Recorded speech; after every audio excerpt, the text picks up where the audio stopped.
Nah, pertukaran limitnya nanti bisa seperti ini ya. Apakah limit n menuju t hingga dari limit x menuju c fn x min fn c per x min c itu, apakah dia sama dengan gitu ya, limit dari x menuju c, limit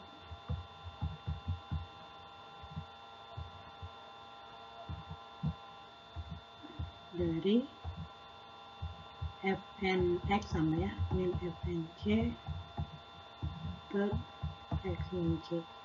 Jadi ketika limitnya dipertukarkan, apakah dia mempertahankan kekontinuan, atau saya juga boleh tulis yang ini saya tulis dia menjadi limit n menuju t hingga dari fn aksen ya, apakah sama dengan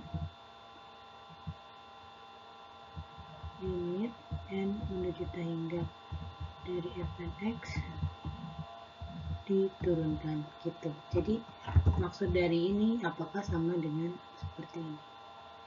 Nah, kesamaan terjadi ketika si fn aksennya konvergen seragam.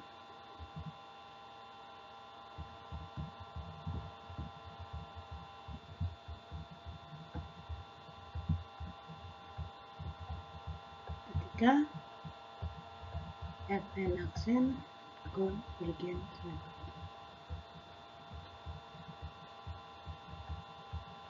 Gitu, jadi kekonvergenan seragam di sini mempertahankan turunan pada barisan fungsi.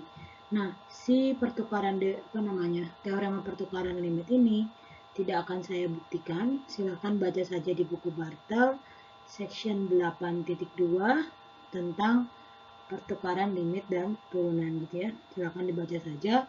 Saya ingin memastikan kalian paham dulu apa yang dimaksud teorema dari pertukaran limit tersebut. Tadi kita sudah melihatkan definisi dari premis-premis teorema itu dan apa yang menjadi konklusi dari premis-premisnya itu.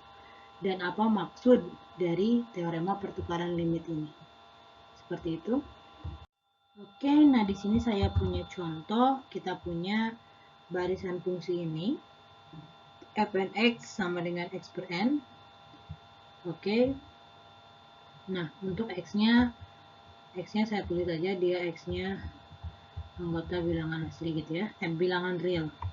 Nah, sekarang kita akan membuktikan fn konvergen seragam dengan pertukaran limit dan turunan.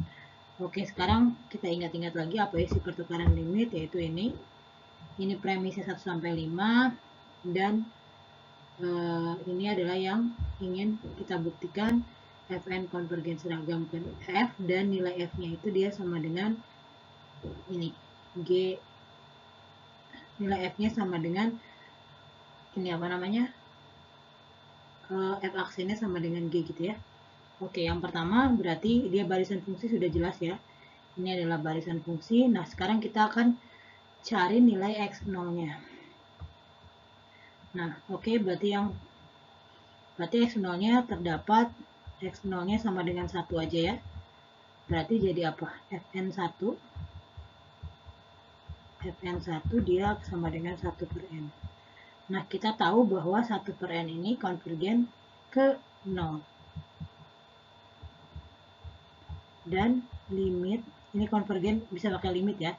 N menuju t hingga fn1 sama dengan limit n menuju t hingga dari 1 per n. Dia akan sama dengan 0. Berarti kita definisikan apa f-nya, fx-nya dia sama dengan 0. Sebenarnya di sini bukan fx sih, sebenarnya harus langsung f1. Karena kita X0-nya 1, berarti kita tahu bahwa F1-nya sama dengan 0.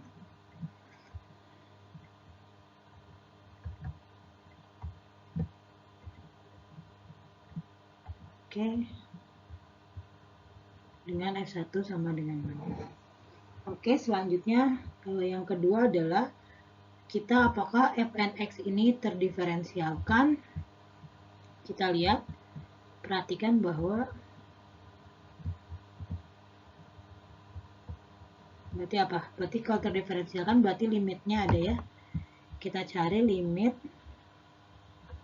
x menuju c, ambil x anggota bilangan real.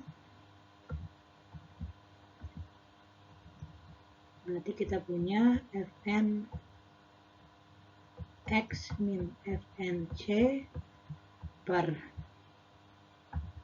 x min c, berarti ini sama dengan apa? X per n min c per n per x min c. Ini limitnya sudah ya. Ini limitnya masih limit x menuju c. Nah, ini sama dengan kita bisa keluar x min c per x min c dikali 1 per n ya. Oke, ini masih limit. Nah, ini berarti limit x min c sama dengan 1 per n. Dicoret x min c per x min c-nya di sini, atau bukan dicoret, sama dengan 1, berarti di sini dia sama dengan.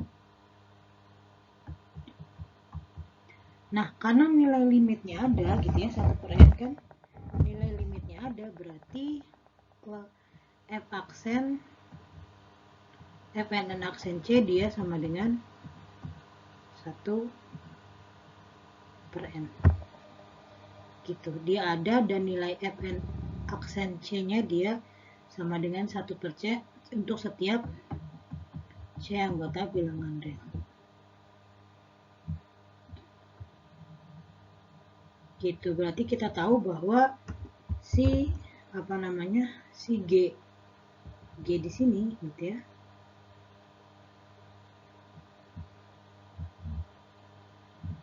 nanti kan f aksen kan sama dengan g. Nah, f aksennya kan berarti g-nya itu kan dia sama dengan ini kan turunan. Oke, maaf, maksud saya ini adalah fn aksennya. Kita belum ke g karena kita belum menunjukkan si fn aksennya itu dia konvergen seragam kemana. Nah, dari yang sebelumnya kita dapat bahwa fn aksen x itu adalah dia 1 per n kan. Nah, kita tahu dia barisan fungsi, ya, barisan fungsi dengan barisan fungsi konstan karena x-nya tidak berpengaruh pada 1 per n. Dan kita tahu si 1 per n ini dia konvergen ke 0 gitu ya. Nah, sekarang apakah 1 per n ini konvergen seragam?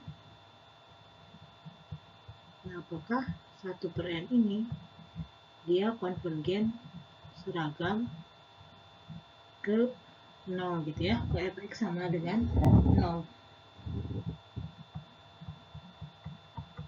Nah, sekarang berarti kita tinggal ambil sembarang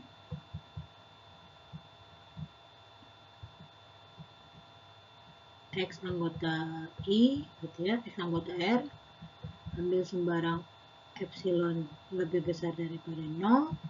Nah, sekarang nanti kita akan ini kan n epsilonnya berapa. Yang ingin kita buktikan sekarang adalah fnx min fx-nya 0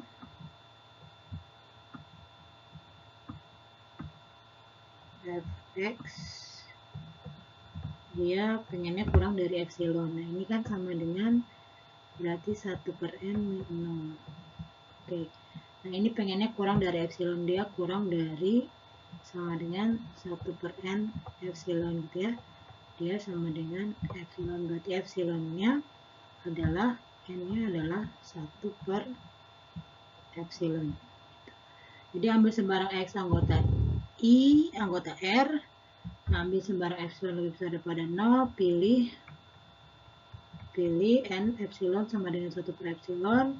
Maka untuk setiap n bilangan asli yang lebih besar dari n epsilon berlaku seperti ini. Maka dari sini kita buktikan berarti 1/n dia konvergen seragam ke 0. Oke, nah sekarang kita sudah buktikan dia konvergen seragam ke 0, berarti semuanya sudah selesai ya. Dia barisan fungsi, oke, Fn barisan fungsi.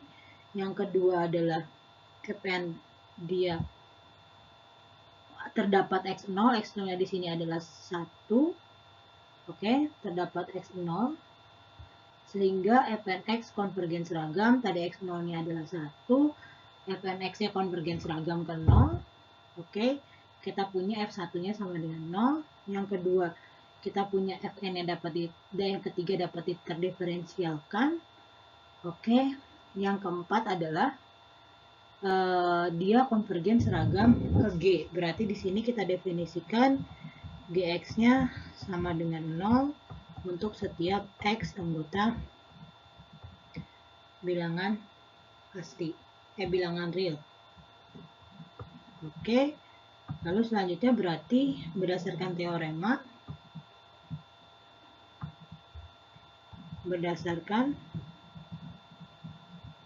teorema pertukaran limit, berarti didapat apa? Didapat Fn-nya konvergen seragam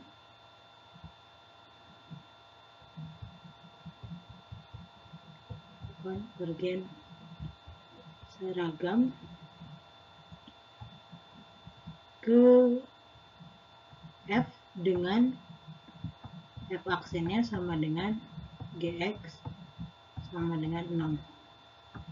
Nah, sekarang tadi kita belum definisikan nih si F-nya. F aksen X. Nah, karena dia nilainya 0, F aksen X-nya boleh saja dia sama dengan, bisa aja didefinisikan. Jadi kan kita punya apa? F1-nya sama dengan 0 ya. Oke. Boleh aja kita definisikan bahwa Fx-nya sama dengan 0. Sebenarnya kita tahu kan, ini kan X per N ini sudah kita bahas di pertemuan sebelumnya. Oke, nah berarti kan Fx sama dengan 0 tidak menyalahi F1 sama dengan 0 gitu ya. Oke, nah sekarang tinggal penulisan bukti rapinya. Ini coret-coretannya seperti ini. Nah, ini penulisan rapinya. Kita akan membuktikan bahwa Fn sama dengan X per N ini konvergen seragam. Oke, nah di sini kita sudah definisikan nilai Fx-nya karena kita akan menunjukkan dia konvergen. Nah, sekarang berarti untuk N anggota bilangan asli, misalkan Fnx sama dengan X per N dan Fx sama dengan 0. Nah, untuk X sama dengan 1, kita punya seperti ini, limit N berjuta hingga Fn1 sama dengan limit N berjuta hingga 1 per N sama dengan 0. Dengan kata lain, Fn1 konvergen ke F1. Lalu, nah kalau tadi di coretan, saya menunjukkan bahwa Fn aksen ini 1 per N dengan definisi terdiferensialkan, tapi boleh juga menggunakan seperti ini. Saya tahu bahwa Fn ini polinom, dan berdasarkan teorema, semua polinom itu kontinu dan terdiferensialkan. Nah, di sini karena dia polinom, maka dia terdiferensialkan. Nah, dan diferensialnya tinggal X-nya, karena dia pangkat 1, berarti jadi pangkat 0 kan. Berarti Fn aksen X sama dengan 1 per N di sini. Oke. Lalu selanjutnya kita akan menunjukkan Fn aksen ini konvergen seragam. Nah, konvergen seragamnya, karena kita tahu dia 1 per N, ya kita tahu dia konvergen seragam ke 0. Oke, ke sini. Nah, ini definisinya untuk setiap X anggota bilangan real, kita ambil epsilon lebih besar pada 0, kita pilih N-nya lebih besar daripada 1 per epsilon, bilangan asli, sehingga didapat seperti ini. Nah, dari sini berarti kita tahu dia konvergen seragam. Nah, oleh karena itu, langsung berdasarkan teorema pertukaran limit, kita dapatkan Fn-nya konvergen seragam ke F dan F aksennya sama dengan G. Gitu, jadi ini untuk penulisan rapinya, coret-coretannya kenapa seperti ini, bisa dilihat di slide sebelumnya.